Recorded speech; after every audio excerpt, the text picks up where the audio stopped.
बेनहर schools का 28वां स्थापना दिवस पीयरलेस 2025 व द चोजन वन 2025 से विशिष्ट विभूतियां सम्मानित प्रयागराज करेलाबाग स्थित बेनहर स्कूल्स एंड कॉलेज के 28वें स्थापना दिवस समारोह के तीसरे और अंतिम दिन शिक्षा, साहित्य, चिकित्सा, कला, न्याय एवं समाज सेवा के क्षेत्र में उत्कृष्ट योगदान देने वाली देश की जानी मानी हस्तियों को प्रतिष्ठित अवार्ड से सम्मानित किया गया। यह 3 दिवसीय समारोह बेनहर स्कूल्स के जाहिदा ऑडिटोरियम में भव्य एवं गरिमामय वातावरण में संपन्न हुआ। समारोह के मुख्य अतिथि पूर्व न्यायाधीश राहुल चतुर्वेदी रहे। इस अवसर पर बेनहर स्कूल्स की फारूक जुनून फाउंडेशन द्वारा आयोजित 15वां फारूक जुनून अवार्ड फॉर एक्सीलेंस पीयरलेस 2025 विभिन्न क्षेत्रों में उल्लेखनीय कार्य करने वाली 12 विशिष्ट हस्तियों को प्रदान किया गया।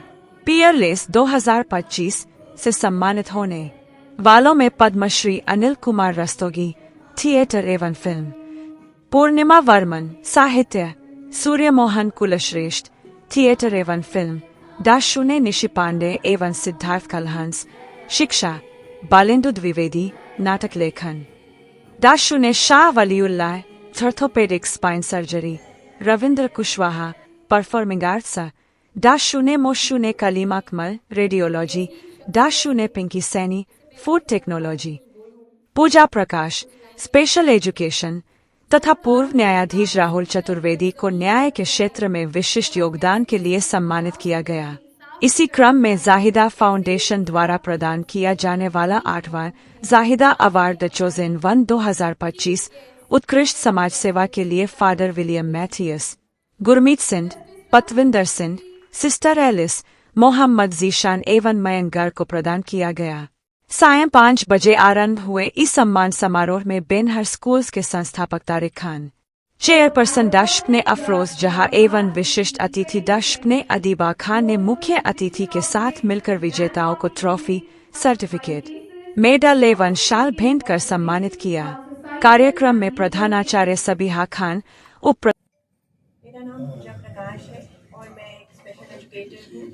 मैं इंटेलेक्चुअल इम्पेयर्ड बच्चों को पढ़ाती हूँ, प्रशिक्षित करती हूँ। समाज में उनको मुख्य धारा से जोड़ने का जो कुछ भी प्रयास हो सकता है वो मैं करती हूँ। ये सफ़र सन 2006 में शुरू हुआ था और आज उस समय में मैं अकेली ही थी। आज एक 30 टीचर्स की टीम है पूरी जो इस पर काम कर रही है।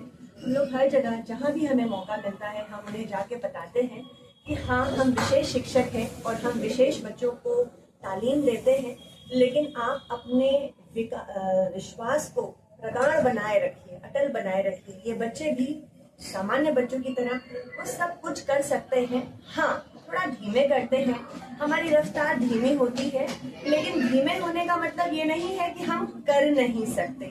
मैं दुनिया में ये एक संदेश देना चाहती हूँ कि हमको कम नहीं समझा जाए।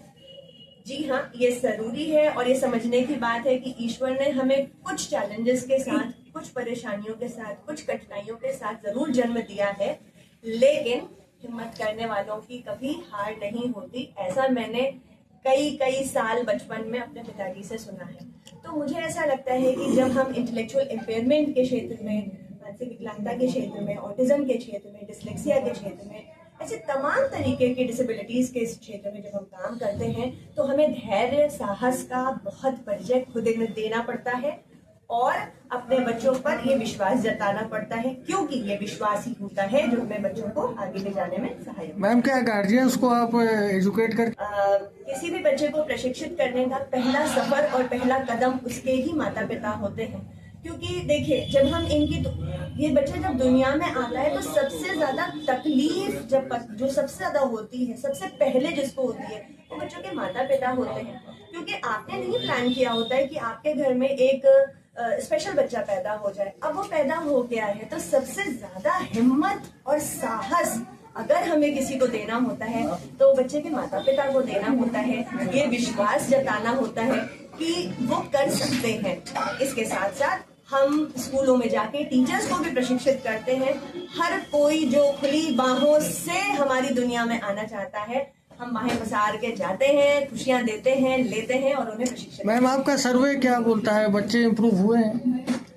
सर देखिए, ऑटिज्म को 3 साल के बाद हम लेबल आउट करते हैं। ऐसे कई बच्चे जो अर्ली इंटरवेंशन लेते हैं उनके बेहतर हो जाने के बहुत सारे एविडेंस साइंस के पास आज रिसर्च स्टडीज के तौर पे हमारे पास उपलब्ध है। तो अगर हमारे पास कोई एक ऐसा बच्चा है, हमारे इर्द गिर्द कोई ऐसा बच्चा है जो स्पेशल है, जो जिसकी सबसे पहली पहचान होती है कि जब वो 2 साल का होता है और वो बोल नहीं पा रहा होता है और हम अपने घर के नजदीकी बाल रोग विशेषज्ञ पीडियाट्रिशियन के पास लेके जाते हैं, तो ये हम उनका कर्तव्य बनता है कि नहीं ये बोल नहीं पा रहा है, नहीं से कुछ ज्यादा है, हम इसका असेसमेंट कराएं और अर्ली इंटरवेंशन कराएं। जब वो अर्ली इंटरवेंशन कराएंगे, इंटरव्यू लेने के लिए मैम के सेंटर पर जाए। ठीक है, थैंक यू। अवार्ड बाद में